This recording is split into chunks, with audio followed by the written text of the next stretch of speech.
know that folks can continue to join us as we go along. So why don't we get started, and then we'll have hopefully enough time for ample questions and all of those good things. So hello, everybody. I'm Michael Munson with Forge, and we are here tonight with Annie Lakatosh. Is that correct? That's absolutely perfect. Good, thank you. I was practicing, and then I had like performance anxiety. So Lakatosh, right? Lakatosh. That's like Lakatosh. Oh my God. Okay, fine. So we are off on a bad start, so we're gonna like try to improve as we go along. Anyway, so we are here with Annie. I'm gonna stick with Annie for now. Perfect. And you can say your last name a zillion times, and I'm gonna record it. I'm thrilled that folks are here tonight, especially you, Annie. And we're going to talk about being healthy at every size, which is a really fun topic. And I've got the privilege of seeing the PowerPoint ahead of time, and it's really going to be an exciting evening tonight. So before we get started, I wanted to just let folks know that this is a series of events that's a partnership between Forge and the Medical College of Wisconsin's Inclusion Health Clinic. And we have graciously received funding from the Advancing a Healthier Wisconsin Endowment at the Medical College. So we're really thrilled about both the partnership and the funding specific to COVID. So we can interact with each other today with a couple of methods. So one is by raising your hand, and a couple of you that have been here before know the drill. Can you find the raising your hand button at the bottom and practice? Yay, all right, cool. And then let's also find the chat little area, also usually at the bottom. And why don't folks type in, if you are comfortable, what do you like most about your body? It's a scary question, so maybe, you could just pretend if you don't like something. Okay, so my guess is that people either haven't found your okay, so there's one answer, excellent. So brain, petite hands, which I think is a little sarcasm going on there, but that's good. The fact that this person ended up very short and with a voice that isn't low, excellent. Those are great things. That I can climb things, excellent, perfect. Great answers.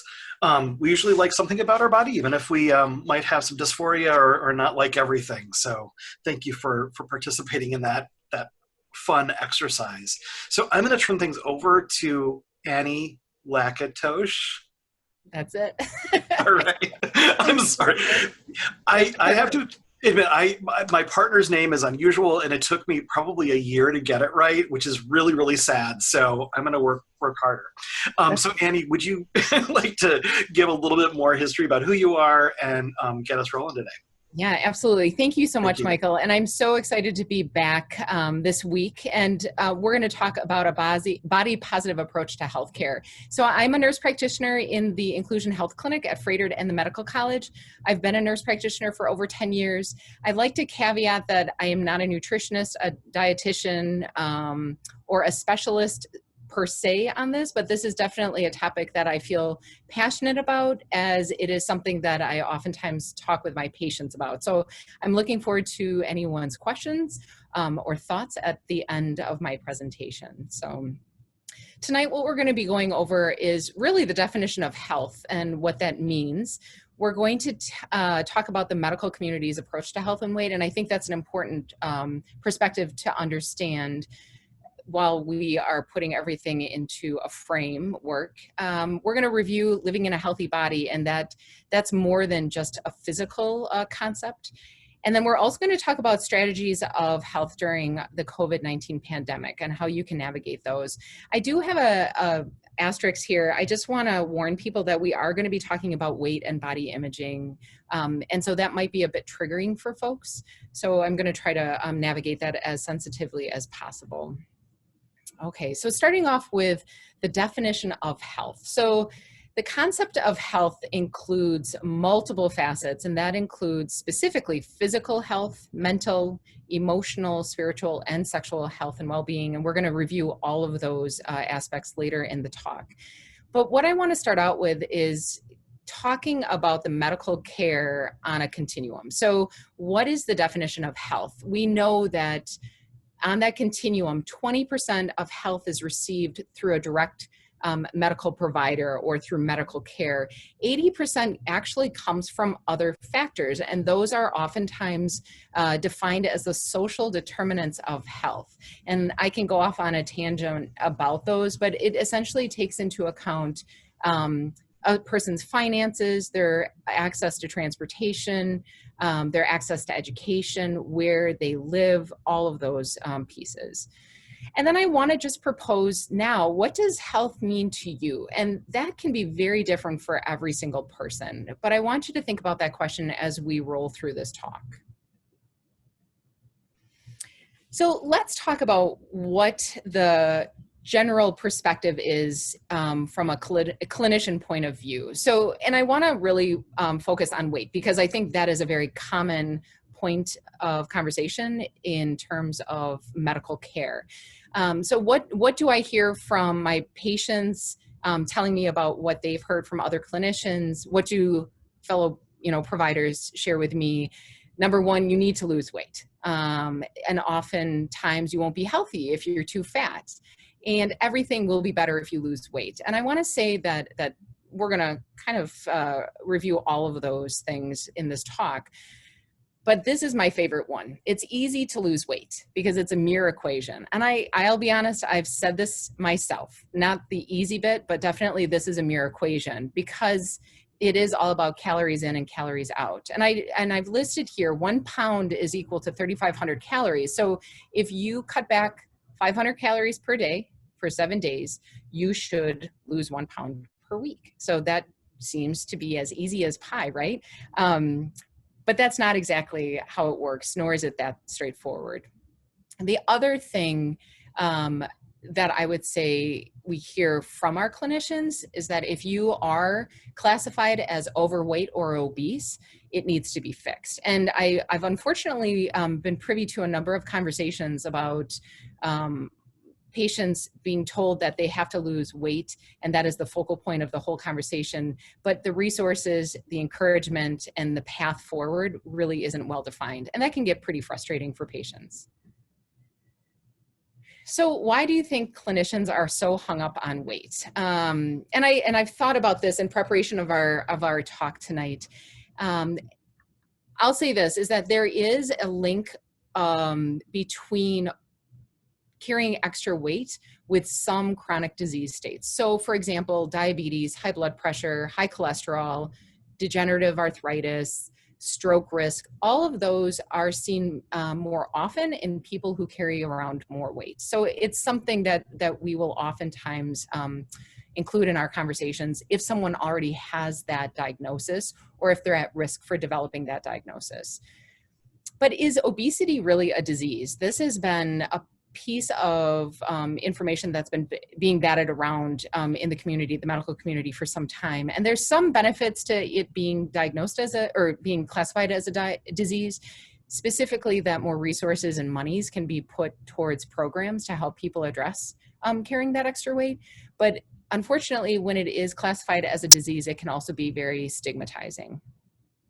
And is obesity really that big of a deal? I would say that it's all about perspective. So looking at it from a larger viewpoint, again, when I hear clinicians focus solely on weight, it gets tiresome, and it's not very, it's hard to look past that and to find the inspiration in finding health that makes sense to you. And then I've been mentioning a lot about obesity, but what if you're very thin? And so that too can be a concern. And that's something that you need to consider in terms of your overall healthcare and what that means in regards to disease process as well. So I mentioned this last week during my talk, but does health really mean being thin? And it absolutely does not. So that's something that we need to be very mindful about, how we frame the concept of health and that body image and weight or thinness.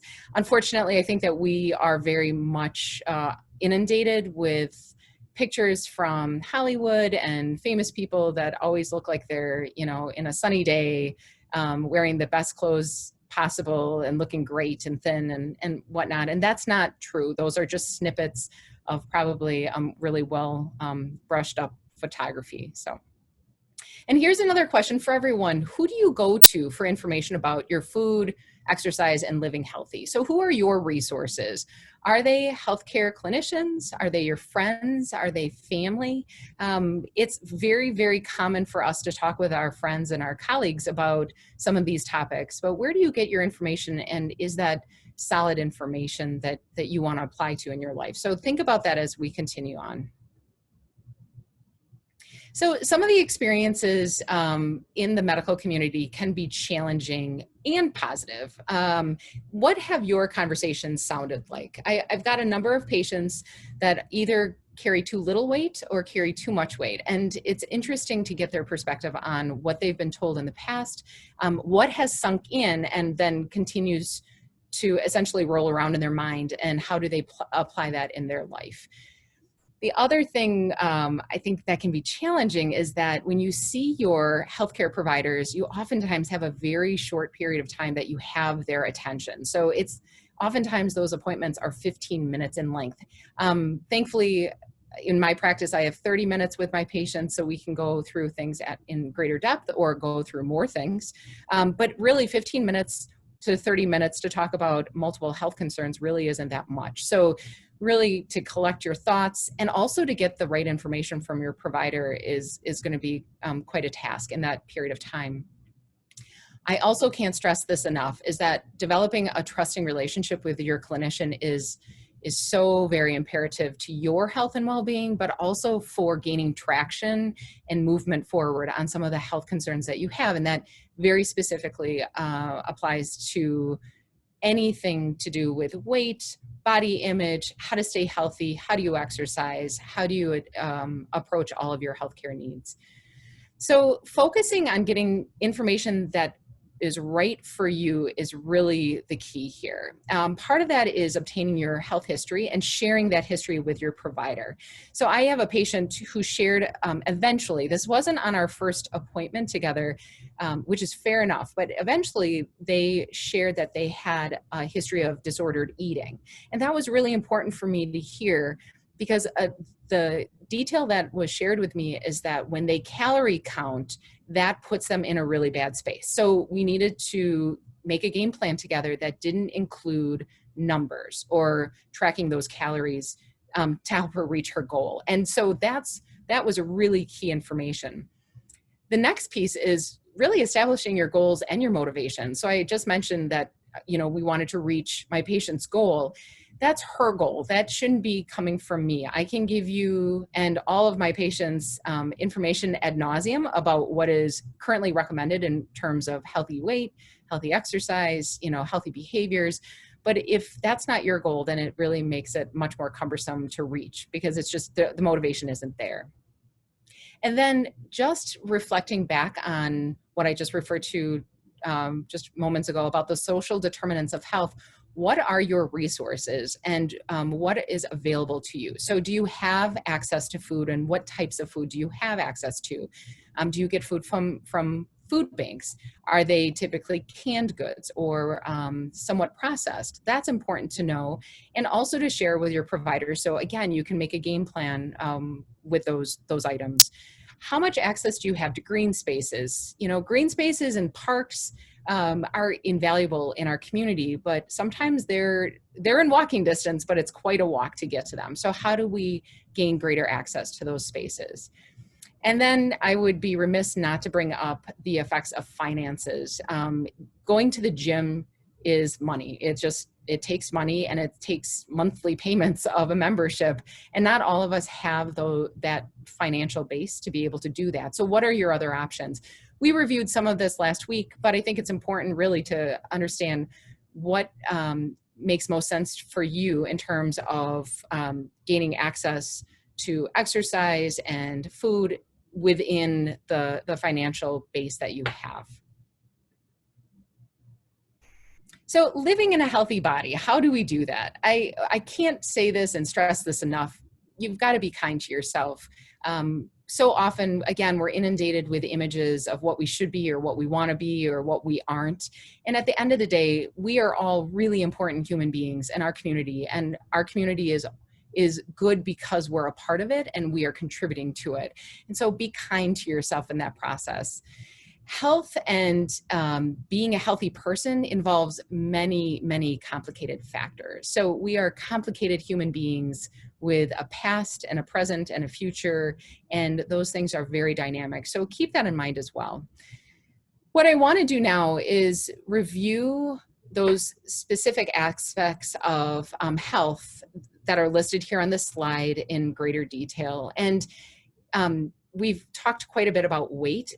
Being a healthy person at every size takes more than just weight. That is just one piece of it. So here we go.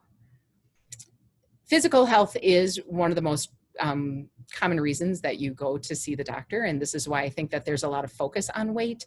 But I want everyone to consider to not look at those numbers. So one question I ask people is whether or not they have a scale. And sometimes it's a double-edged sword, because sometimes I want people to, jump on the scale, see where they're at, where they need to be. Sometimes health conditions require us to ask that. So if someone has heart failure, I don't care what that number is, but I do care if it goes up or down. So that's something to consider. But we can get really, really focused on those numbers, and that can backfire on us. So I want you to stop looking at numbers, stop considering what you weigh, and instead consider, how do you feel in the clothes that you wear? So some of us have favorite clothes to wear, favorite t-shirts or jeans or dresses or anything of that sort. How do you feel in those? Are they getting tight? Are they getting loose? How do you feel when you wear clothes that you haven't worn in a while, and do those bring you joy? It's also something to consider that muscle is denser than fat. So if you've ever heard that muscle weighs more than fat, that is actually true. And it's just because of the density. So anyone who's on testosterone therapy, there will be some natural development of muscles just from T, and you will see a weight change, most likely related to that. But it's, again, going to be a different toning process, and it's most likely due to that muscle density. Another thing I want folks to think about is the energy that you have. So do you have the energy in your day to do all the things you need to do, or do you get tired or fatigued by the afternoon? We in the medical community love calling that deconditioning, so physical deconditioning. But I want you to think about, how do you increase that stamina? How do you increase your energy? And what can we do about it? It might be that exercising will help with that. It could also be choosing to consume your caffeine at certain times would also benefit. So not necessarily right in the morning when you wake up, maybe at 10:30, that'll give you a little boost.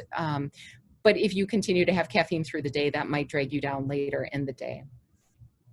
Another concept is that food is medicine. I mentioned this last week, and I really do believe this, is whatever we put into our bodies really is something that we need to consider. It's the quality, it's the quantity, all of that. There's a concept called intuitive eating, and it helps us reframe how we eat during the day. So for example, instead of eating breakfast at 8 and lunch and dinner at certain times, because that's what we do at those certain times, instead you follow what your body is telling you. And when you're hungry, you eat. And when you start getting signals from your body that it's starting to be full, that you stop eating, that you don't continue to clean your plate. I'm not sure how many people grew up being told that they have to clean their plate. That's not necessarily a good thing. So it doesn't allow for you to hear those natural signals from your body and listen to them and stop eating. And that too can really help keep your eating consumption at the rate that it needs to be for your body. Moving on to mental health. So this is something that I've seen quite a bit in my tenure as a nurse practitioner. I will say that there's been a considerable uptick of concerns, especially during the COVID-19 pandemic. And for all of those introverts out there, this might, you might be living a different reality. For the extroverts out there that are used to having regular contact and communication both physically and, in person with other people. This has been quite a big shift for folks. So when I look at people that have depression and anxiety, I want to say that these are concepts that are very, very common to the human person. So to have depressive symptoms and some anxiety responses is normal. When we get concerned as in the medical community is if depression and anxiety starts affecting function, relationships, and ability to complete the tasks that you need to do, like going to work, or taking care of yourself. So that's when we would then intervene with recommendations that includes therapy, as well as medications.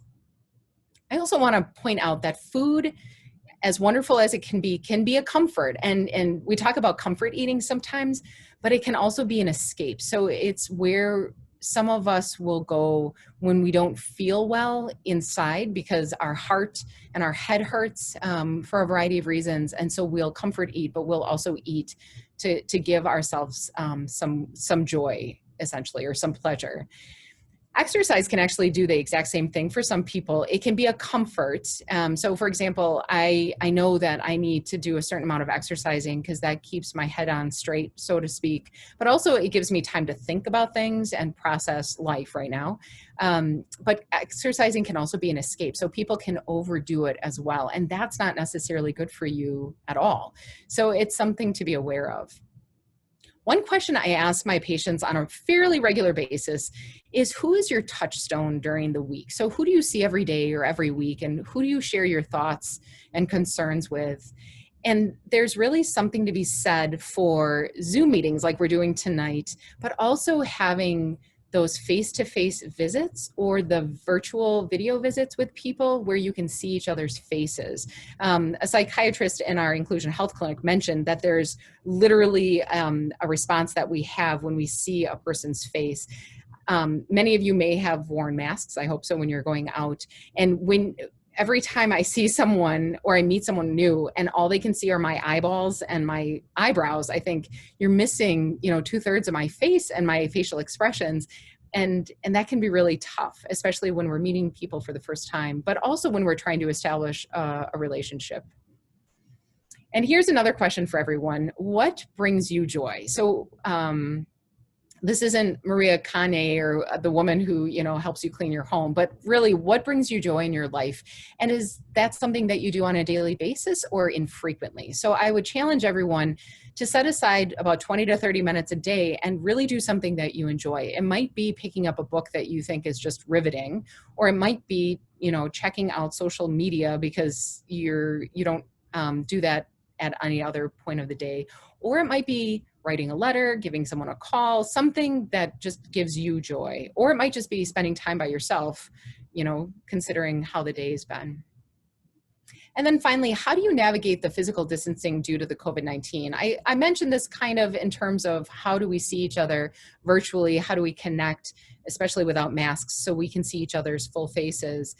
This is tough. And I would say that there's definitely a fatigue that I'm starting to personally experience, but also that I'm seeing reflected in both my colleagues and my patients, that we're just getting tired of this physical distancing. And I use the term physical distancing instead of social distancing because I think that's an important caveat, that we are trying to physically keep 6 feet between each other, not socially. So we need to remain connected.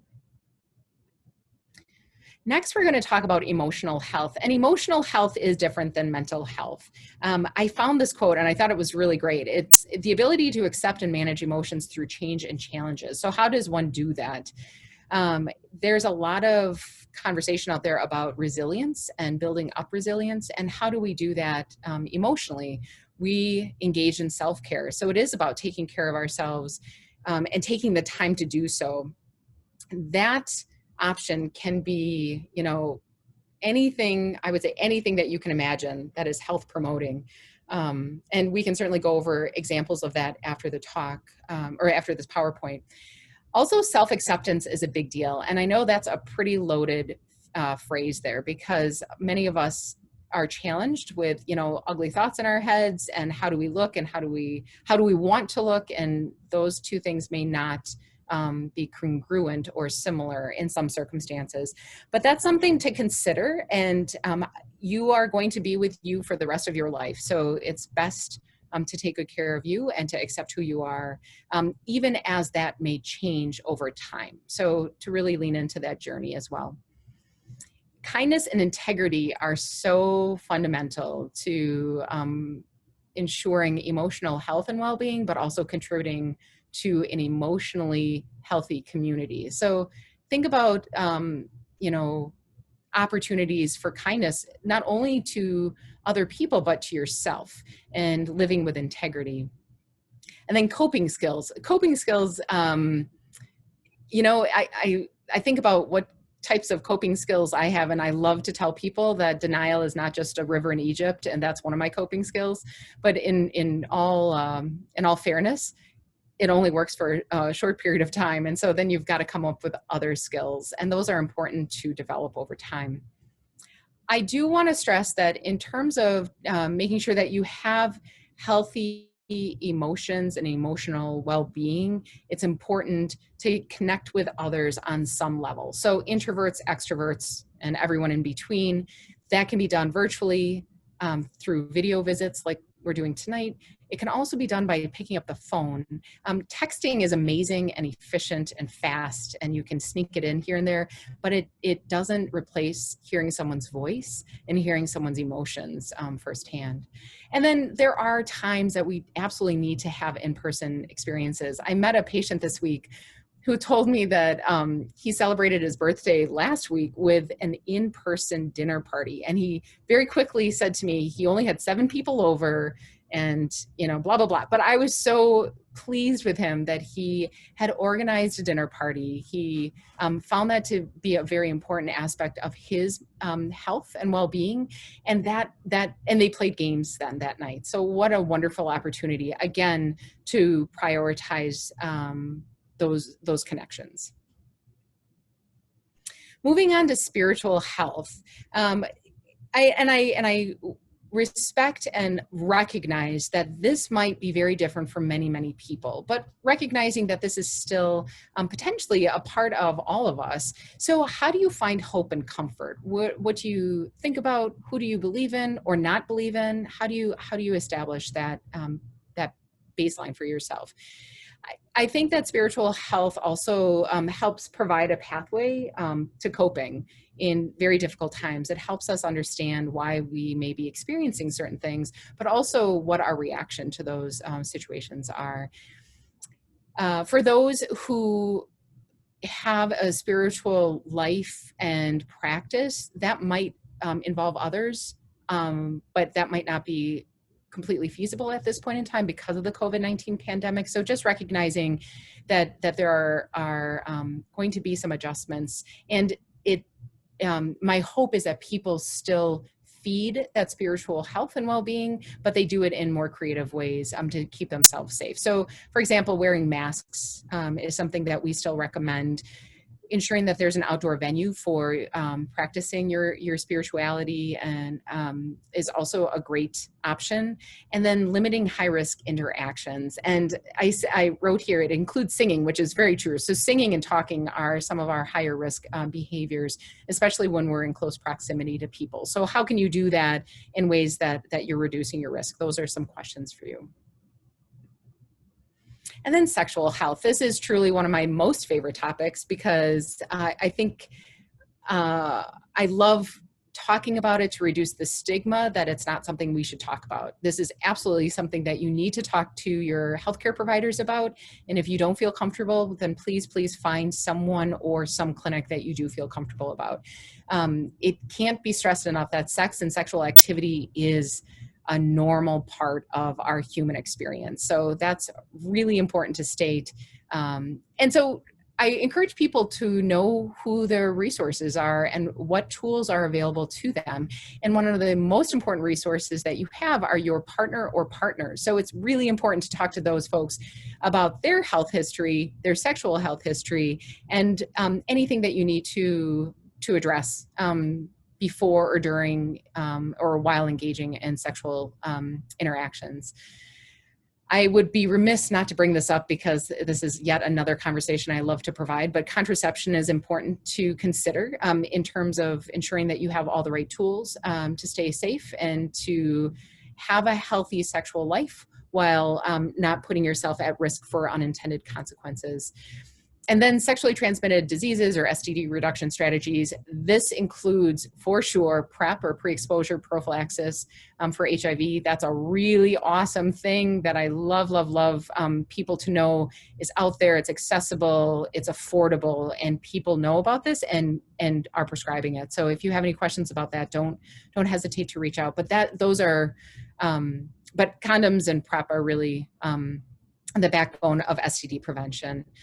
And then I have listed here other cores. So I have a pamphlet at work that I love sharing with people because it's all about interacting in a sexual way that doesn't include the stereotypical ways that sex is typically portrayed, essentially. So how do you have sexual interactions with your partner or partners in healthy, consensual ways that provides joy and pleasure and, great communication. So something to think about. I do want to mention that anyone who has a history of trauma, and that can be physical, that can be sexual, those are important pieces to share with your healthcare providers, again, to talk about how to best support you in developing a healthy sexual life, and what resources may be available to you in order to do that. All right. So how do we stay healthy during this COVID-19 pandemic? I feel like that's like the $50 billion question. These are some of my thoughts in the context of our conversation tonight. First of all, food is health here. So making sure that you have low calorie and high nutritious foods available to you in your home is of utmost importance. I would say that restrictive practices, AKA diets, can be very difficult to maintain, and in many, many cases can actually cause you to regain the weight back or lose the weight back, depending on what you're trying to accomplish with your food choices. And so restrictive practices aren't great. Now, just before this talk, and I mentioned it last week as well, I have this thing for Cheetos, truly, and there's always a time and place for Cheetos. That is so true. So even though I don't eat Cheetos every day, despite wanting to, it is something that I do indulge in on an occasional basis because it's something that brings me joy. Especially those really thick ones. I love those. But again, you want to make sure that you are mindful about the healthy foods that you have available to you while also giving yourself a treat. And that's also listed there. Another thought are destination activities. So I was thinking about how do you incorporate, good eating and things that bring you joy while also being healthy. And this last weekend I was at a bakery and I stopped in, had something, it was amazing. And I thought, wait a second, I could bike here if I wanted to. So how about walking or biking to a destination, treating yourself, and then biking and walking home, or however you get yourself there, minus the gas laden vehicle. That actually is a great way to motivate yourself to get you out of your direct neighborhood, but also to get you out of the community so that you can support our community members and our businesses while also providing some fun in your routine.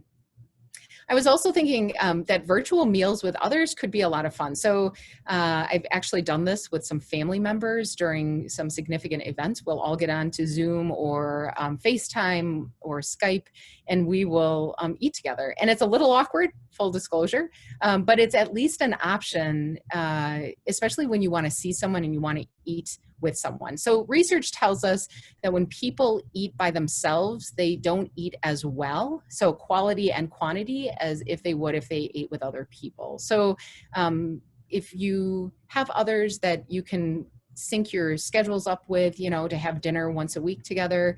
And you can go over your whole week while having your meal. That might be a really great treat for people. And then I mentioned this already, but really give yourself a break and treat yourself. That bakery I went to this last weekend, that was such a treat. It's important, again, to give yourself those opportunities, because at the end of the day, food can bring a lot of joy. We have a lot of events that we focus on that have to do with eating. So like Thanksgiving, that's a common holiday that we focus on food consumption while building community. So keep that in mind. The other piece of this, of staying healthy on this slide, is exercise. So it is safe to go out and exercise. Please give people 6 feet of distance when you pass them. I would suggest not wearing masks during exercise. It can make it really difficult to breathe. And so again, if you give yourself some distance from people, at least 6 feet, you should be safe and at low risk. I want everyone to be aware of what their gym's policies are. If you do have a membership to a gym, in terms of how they're cleaning the machines between people, or if that's something that you have to do. I've had patients tell me that they clean the machines before and after they use them. I think that's really community minded, but be aware of what your gym's current policies are.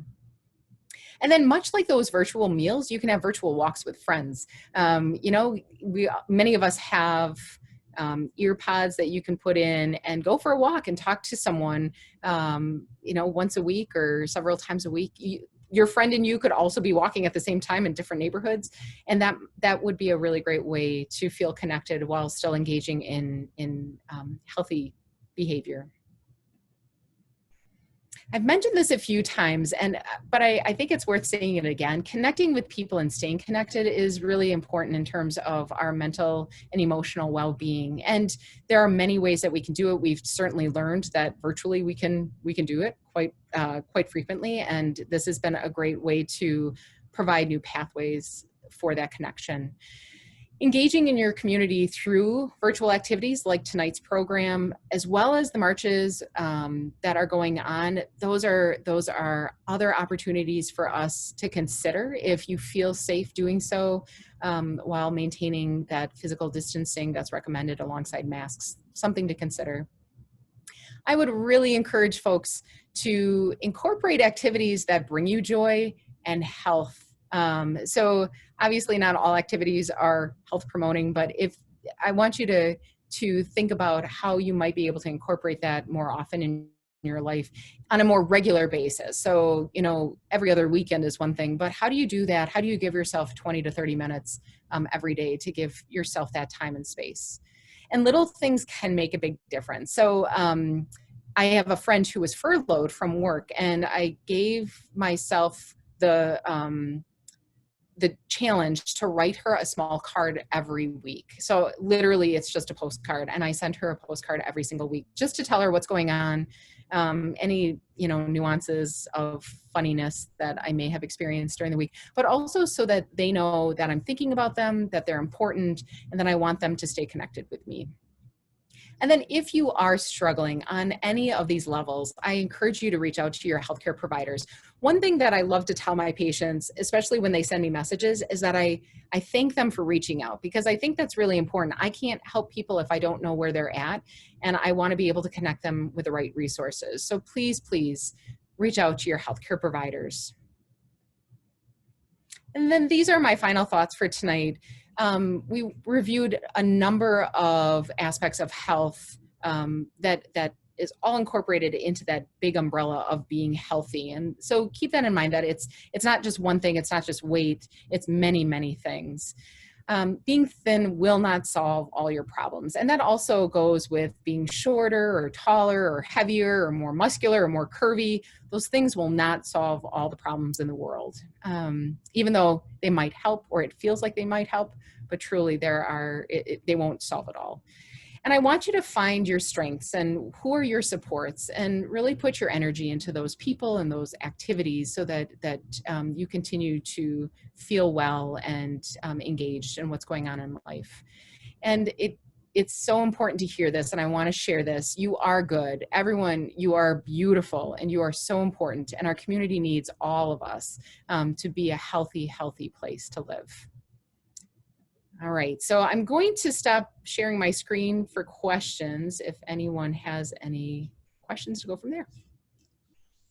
And as people are thinking about their questions, we have one there already. It's interesting that you ended with the beautiful, because I had on a little Post-it note, trans is beautiful, to help remind us tonight of, trans people are beautiful, trans bodies are beautiful. And we don't oftentimes see that reflected in our culture. So, you can make yourself a little Post-it note and stick it on your mirror or wherever it is, and, help that be a reminder every day for folks. I know Trey has a question, and I just wanted to preface questions with one thing that I heard a little bit of, and it's like we talked in the beginning about reducing stigma and how some things might be triggering. And I know that for some folks, the word obesity is really triggering versus the word fat. So I want to encourage folks to use the language that they feel comfortable with, and I'm sure that would be true for you, Annie. So, but I just, I heard that, and I know that sometimes people feel really uncomfortable with one word or the other or any other word. So let's feel free to talk from our experiences and our own thoughts. So the question that was asked earlier is it okay to talk to primary care about dealing with issues related to sexual health, or do you need to deal with that as a separate issue? I would say it's so important to talk to providers about sexual health. And some people won't have all the answers, but I think it's important to walk through, and I say it like I like to open up the door to say this conversation can happen here if and when you need that conversation to happen. It might not be pertinent now, but it might be something that you need to bring up in the future. So yes, I would say definitely talk to your primary care providers about your sexual health and well-being, because again, that's an aspect of your total picture of your health. And if something isn't working, we can certainly talk through some of those sticking points and figure out what needs to be addressed or how we can best help support you, essentially. Perfect. Another question that's here is about spirituality and spiritual health, and I love that the first thing on your slide for that was finding hope and comfort. So this person is asking, what exactly does spiritual health mean for an atheist or another non-religious person? That's such a great question. So I actually thought about that as I was putting that slide together, because I recognize that religion and spirituality are different, and that not everyone subscribes to a religion, nor do they subscribe specifically to a spirituality either.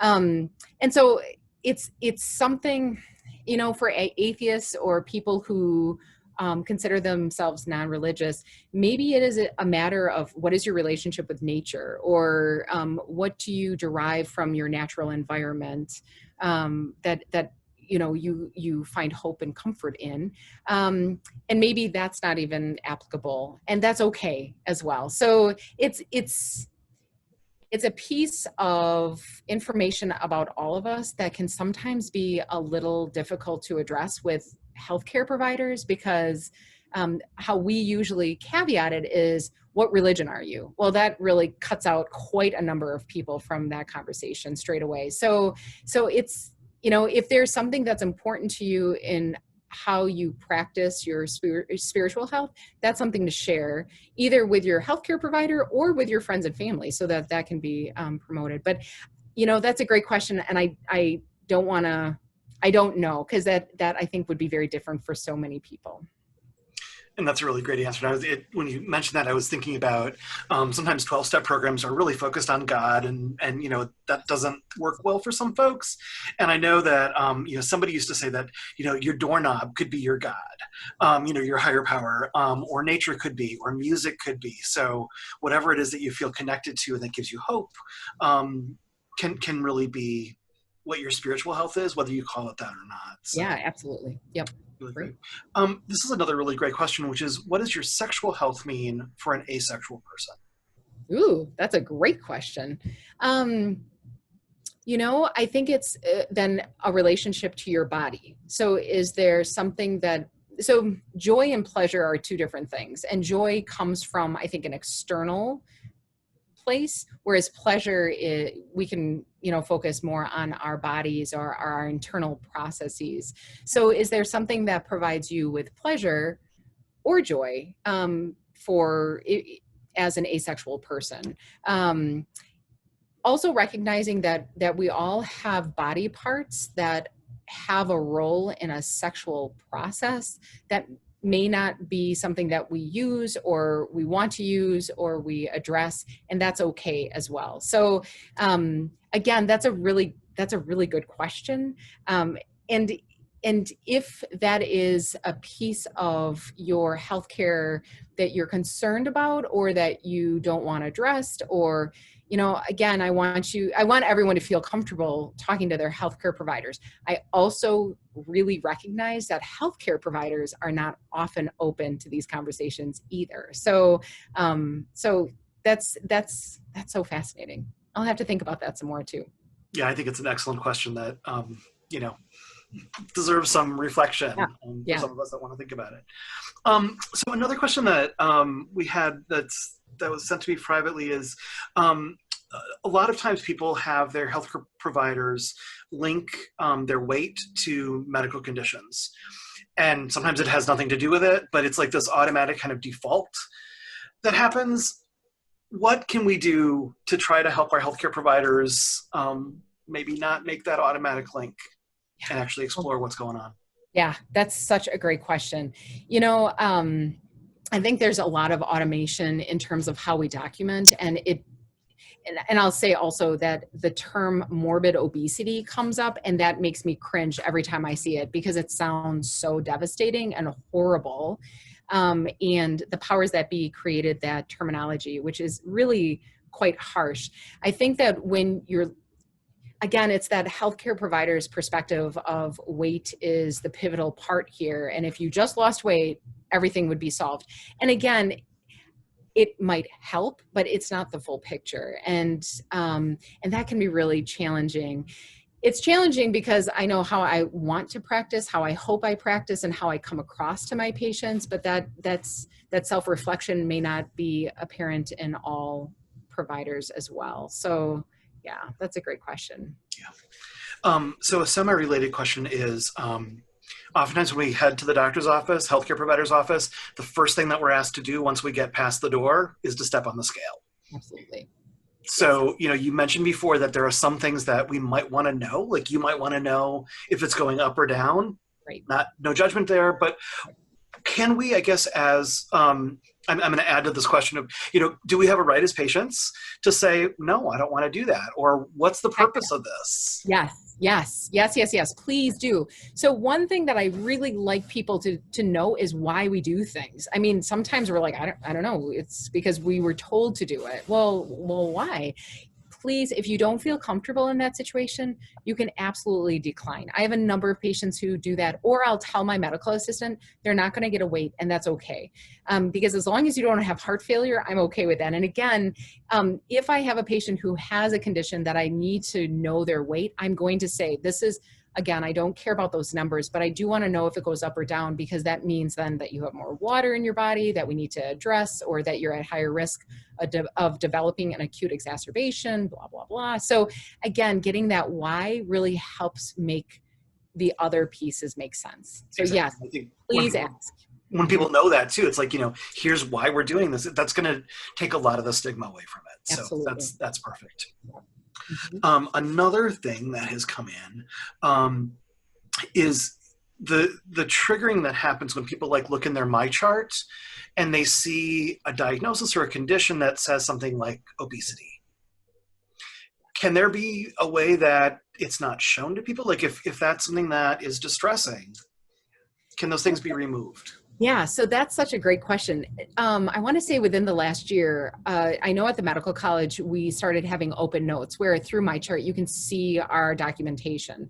And literally the first thing that was brought up from the providers was what happens if someone sees obesity and then they get angry about that. And I think that just really underscores the triggering nature of weight. And I think it's twofold. Number one, healthcare providers put a lot of emphasis, and there is a lot of stigmatization going on with that. So like clearly if you carry too much weight, or in my perspective, then there's something wrong with you. I mean, that's, I think, what I see people communicating to patients, either unconsciously or consciously.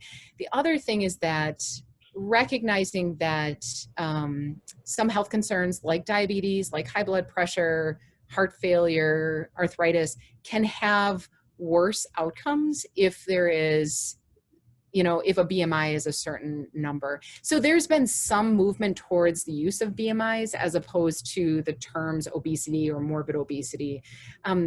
Again, I think the medical community is still struggling with that and will probably continue to struggle with that for some time. But And BMI is body mass index. Yes, thank you. Is this silly little formula which gives a number which, like, I kind of don't know anybody who has the number that you're supposed to have. And you're exactly right. Yes. You Well, know. and there's even some conversation about whether or not that's a useful tool. So, the medical community continues to evolve in that perspective. Yeah. Mm-hmm. And everything's useful some of the time, some places, all of those things. And we need to take a whole, holistic picture of what's going on for somebody.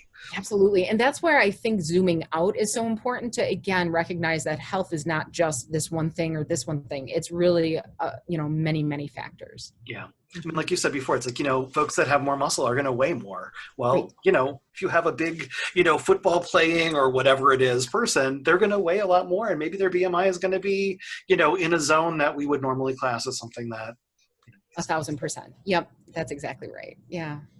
I'm waiting for other folks to ask questions in the chat or raising your hand. And one of the things that I heard you say before was, you were really gentle and casual about, like, it needs to be somebody's goal about what they would like to do with regard to their body weight or their anything. What if somebody doesn't have a goal of losing weight or gaining weight? Sounds good. And you know what? That's A-okay. And I would say what I love to see and what gives me much joy is when people are like, I'm good. This is where I'm at. And I'm like, great. And so then there are other health things that we can talk about, or education we can, I can provide, or how to navigate and make sure that you've got the information that you need, essentially. So and this is where it's so important to know that not all of us need to be a certain size, a certain, weight or height. That would make life so intensely boring. So this is really where the diversity makes a lot of sense. I would also say that in a number of my patients who are transgender, there are folks who struggle with, as they start hormone replacement therapy, reframing their height or their stature or their weight, in terms of how they see themselves. And that, again, is part of that journey and is part of the conversation that we should continue to have as a patient provider. Yeah, exactly. That reminds me that, a lot of trans women end up, being very tall, just why ever. It seems like more trans women are, like, taller than average people, and which is just bizarre to me. But there's oftentimes this compensation then of, like, transitioning and wanting to be really, really thin to try to change that perception. Or trans guys who, if they carry more belly weight, their chest doesn't show as much. So there's some reasons why people may do that, and it may not be in their best health interest, right? Yeah. But again, it's all about those conversations. I can't stress that enough. And if people are not having those conversations, then, we've got to find places or arenas that those conversations are being had then. Exactly. Cool. So we have a raised hand. Let me unraise the hand, lower hand. Go ahead, Marky.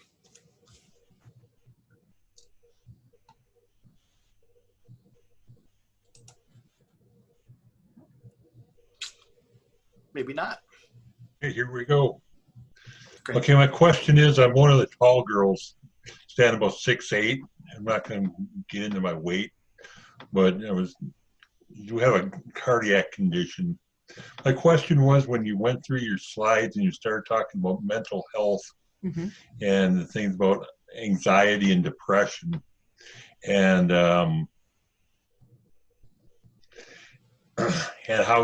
how those things could affect not only our mental health, but our bodies and so forth. a couple years ago, I wound up in, actually it was 2017, wound up in the hospital 4 times, once every 3 months. And finally, at the end of the last one, the hospitalist came walking in. He said, well, of course you have this, that, and the next thing, but we can deal with that. But what I really think you have problems with is your anxiety and depression. Go talk to your primary and see if she can help you at all, which wound up doing. But can that, and I found that with the anxiety and depression that I've dealt with over the course of the last 3 or 4 years, and for lack of better words, victory over, or having a better time with, and a better demeanor, I guess.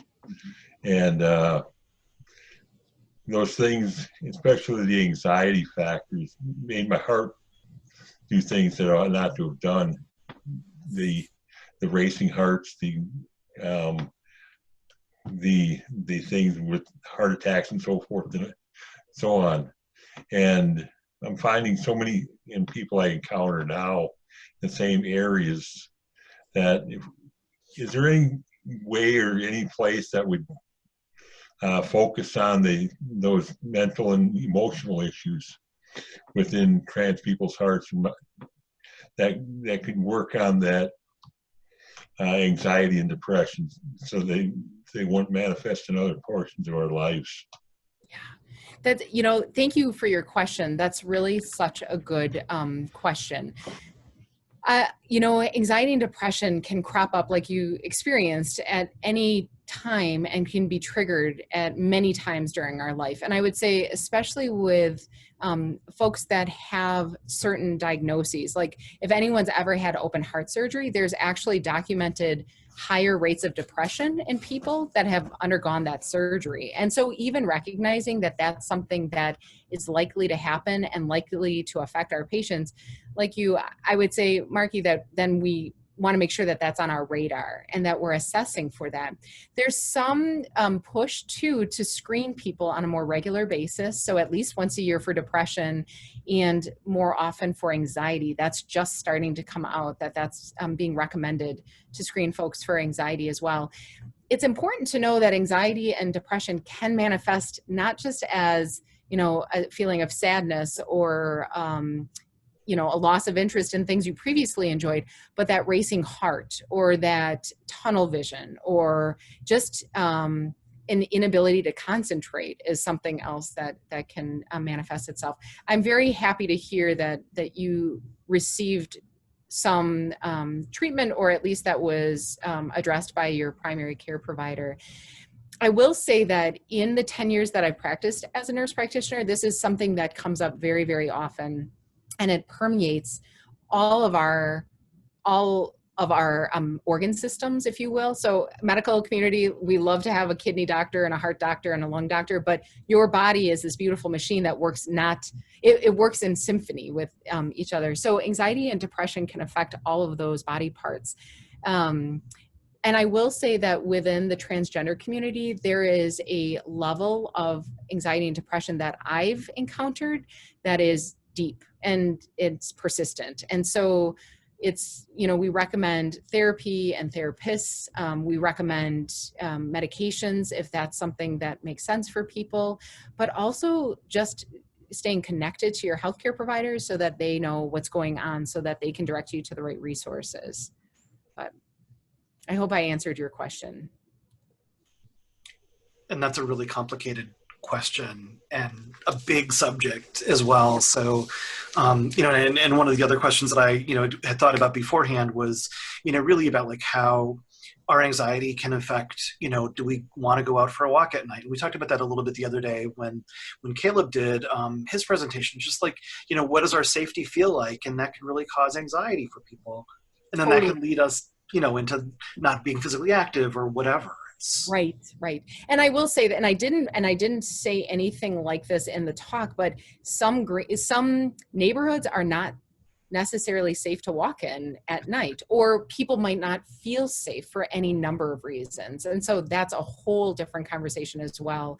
And it's also knowing your community in your direct neighborhood and knowing what your resources are there. So it's not simple at all. It can be a very convoluted conversation. It can be. I am aware of the fact that we are now at 2 minutes after 7, and so we should probably wrap up. If folks do have other questions, please feel free to email me and I will pass them along to you, Annie, and you can, if you're willing to, maybe pose an answer to some of them. Can we do one more question? That's Sure, been in the absolutely. chat. Absolutely. So the last question was, how risky is it to play a wind instrument? So you mentioned singing before. What about wind instruments? Great question. I would say that as long as it's your instrument and you are staying 6 feet away from other people, it should be fairly safe. I'm not sure what the symphony orchestra in Milwaukee is recommending these days, but definitely the physical distancing would be an important piece to go along with that. But. Cool. Thank you. Well, this was really a fun evening to talk about. I will do my little thing. Trans is beautiful. All bodies are beautiful. All bodies can be healthy. And I really appreciate your style and approach. And, we can call it harm reduction. We can call it, human approach to looking at bodies are bodies. And sometimes they're complicated and sometimes they're messy. So, no, their bodies aren't messy. Life is messy. Messy. But our bodies go along with it. So I really appreciate that. And you're taking another hour out of your evening to be with us tonight. And thank you everybody for being here too as participants. Just a couple of reminders about what's coming up this week. Caleb tomorrow is going to talk about fermented sodas. So maybe a healthier alternative to sugary sodas, but I am super excited about that. And I've been talking about how excited I am about it, but it's going to be fun. And on Thursday, we're going to do this really simple. We're going to get out coloring books virtually and color together and chat. So kind of like going for a walk together, we're going to color and chat. And then Friday, Matthew Lewis is going to come and do game day. It'll be a mystery. Not sure what he's got up his sleeve, but it'll be fun. And then on Saturday, I am super excited about both Jeff Little from the Medical College and Mari Bahati from PrideNet and the Pride Survey coming to talk about their research and how, trans research can really impact a lot of things. And so I think their talk is going to be called, "Can My Health History Help Solve the COVID Crisis?" which is a nice catchy grab. So I hope that folks will join us in one or more of those things. And when we close out tonight, you'll get a survey, and we hope that you will take a minute to fill it out. So thank you, everybody. Thank you, Derek, for interpreting. Yes, thank you. Have a good night, everybody. Bye.